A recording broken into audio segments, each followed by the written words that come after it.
Hello everybody and welcome to the unboxing and review of the Ethereal Visions Illuminated Tarot deck by Matt Hughes. This deck is absolutely beautiful. I mean, as you can see, the gold foil on it is gorgeous. And it happens all around the box. It's really beautiful. Made by US Games. All right, so as you can see, it comes in this very sturdy box, very beautiful gold foiled box. Let's get into the cards. It's this tuck box like this. And of course, you get your little white book, like that. The little white book is not bad. Oh, that's cute, dedicated to my loving wife, Hope. I like that, it's very sweet. You got a bit of an introduction, the allure of the tarot has changed over the years. The deck that started in the 15th century, so a little bit of a history.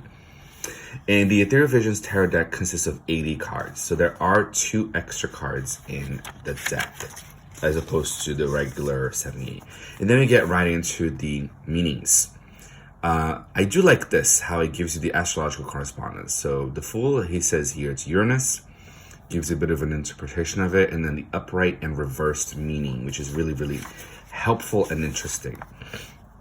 But as you can see, there's no visual depiction of the card. It's just pretty much the title, the astrological correspondence, the paragraph, and then upright and reversed. And pretty much the same thing for, let's get to the minor arcanas. Well, actually, the minor arcanas are much shorter. All you get is the title and then the upright and reversed keywords. So honestly, this deck visually, and I'm going to show you guys all the cards. It's really, really beautiful. Oh, at the end you get about the artist and some notes. But as you can see, there are no spreads on here. Just pretty much the major arcana, minor arcana, keywords, and that's your little white book. All right, let's get into the cards. That's what we're here for. Now, I will show you guys all 78 cards, actually all 80 cards.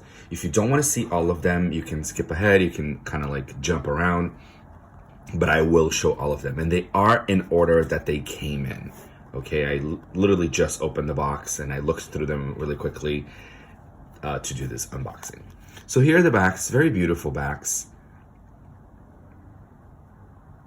Now, I will say this, I have seen quite a few other unboxings out there of this deck, absolutely gorgeous.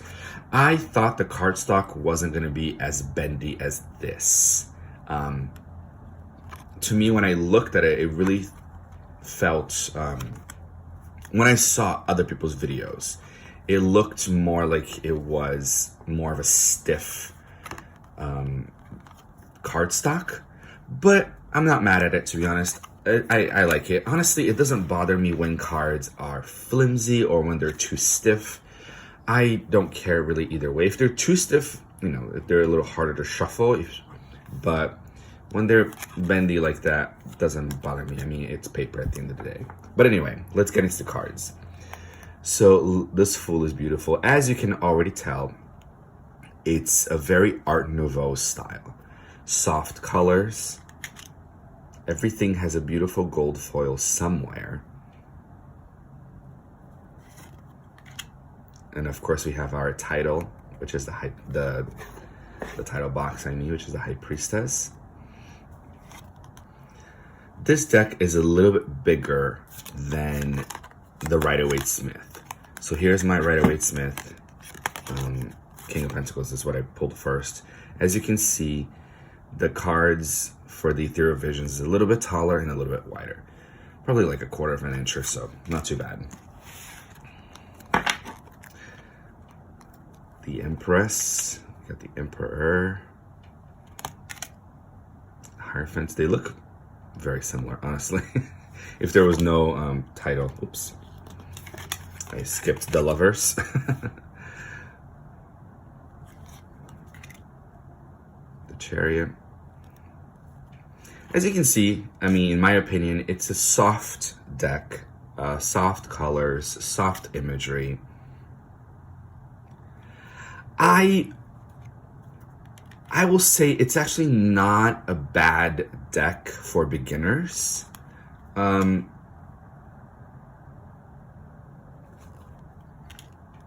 It's still pretty scenic, you know. We got the Hanged Man here, the beautiful, of course, gold foil. We have Death.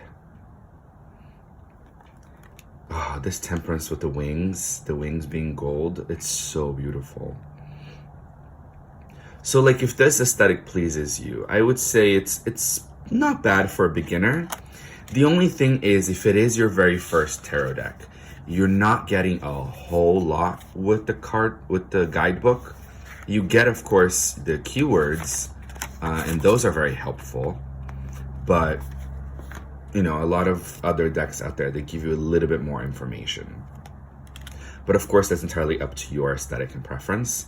I'd say this deck is somewhat okay. Although the moon, as you can see, is just a really beautiful drawing of a feminine person. Maybe that one doesn't give you a whole lot like maybe the Rider-Waite-Smith or other decks do. But Judgment is pretty good. Here we have the World, and you still get your 4 symbols, right? Your 4 fixed signs. The Well, this is one of the extra cards. We got the Well. And we have the Artist. And they even numbered at 23 on this one. This one has number as well, right? Yeah, 22.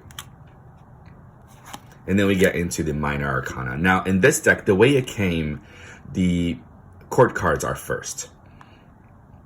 Like I said, I looked through them, but I didn't shuffle it or anything. So King of Cups. This Queen of Cups is really beautiful. This deck honestly feels very watery and airy at the same time.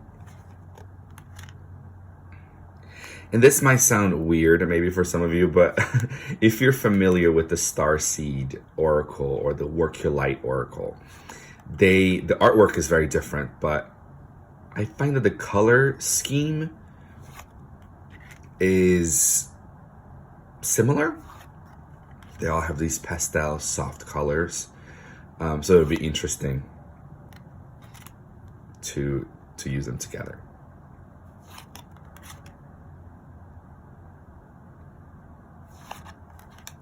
Now, when it comes to certain tarot decks, I do love this deck. It's really beautiful. If I may criticize it, it is a review and it's my review. It's very white. You get just a lot of beautiful white people.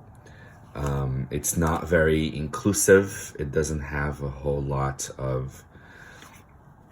Actually, it doesn't have pretty much any depictions of other races. Which... it bothers me a little bit, to be honest with you, because I do look for inclusive decks. I look for the Modern Witch, for example, or the This Might Hurt Tarot, or the Modern Love Tarot by Anthony Dawn, or the Gift of Life Tarot. I have all those decks, and they're so inclusive. They're so beautiful. They show pretty much every depiction of people. Races, genders, non-binaries, like all of it, that's the point, right? If tarot is meant to be a mirror to ourselves, I would like to see myself in these cards. You know, I'm Latino, I'm not white and pale like this, but I don't know, I really do like the Art Nouveau style. I know other decks, I've seen other Art Nouveau decks. I can't remember the title off the top of my head. But I find this one to, let's say, be the most successful when it comes to Art Nouveau, at least in my opinion, of course. So I took the plunge and I got it.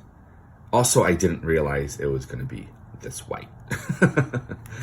So that's my criticism. I wish there was more inclusiveness. I wish there was more variety and diversity.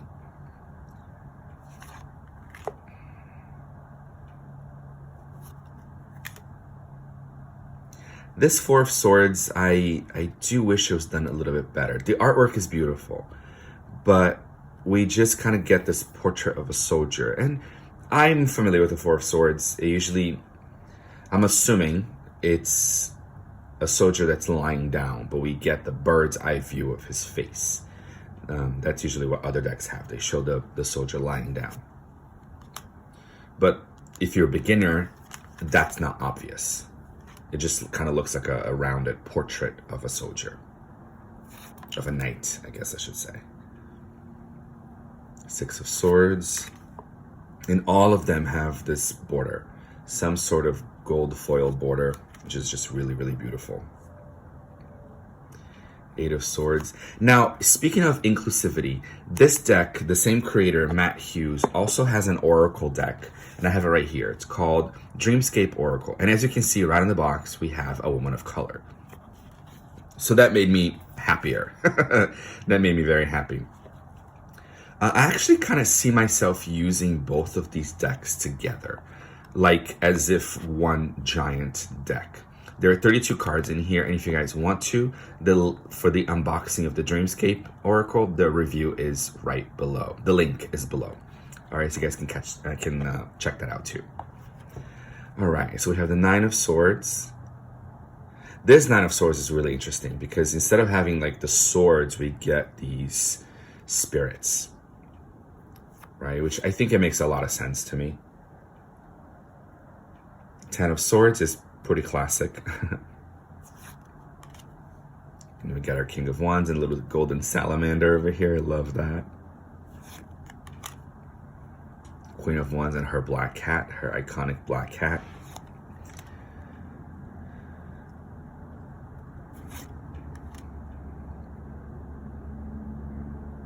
Page of Wands.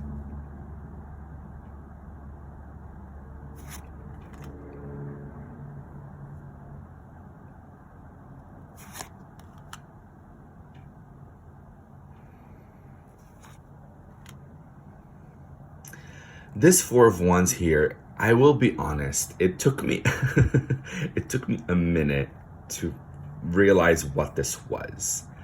I'm still not fully sure. The book, of course, only gives a few keywords. It looks like it's a bee, right? Here the knees, here the shoulders and arms, here the feet, and the head is down. So we see the top of the head. And then this kind of looks like a very stylized butterfly wings. So it's beautiful. It's beautiful. I'm okay with it. I just never really quite seen like a being like this, a fairy or an angel on top of the Four of Wands. But I like it. It's very beautiful. And it doesn't really take away or, it doesn't really do anything to the meaning of the card. So I'm okay with it. We got the Six of Wands. 7. So as you can see, it's a pretty classic Rider-Waite-Smith. It's pretty close to the Rider-Waite-Smith card, imagery style. And finally, we got the Ten of Wands. As we saw, the backs over here. All right, guys, I hope you guys enjoyed this unboxing and review of the Ethereal Visions Illuminated Tarot deck. Illuminated because look at this beautiful. I mean, I can't get over the gold foil. I really got it because of the gold foil, to be honest with you. It's really beautiful. All right, guys, hope you guys enjoyed this unboxing. Thank you so much, and I'll see you guys next time.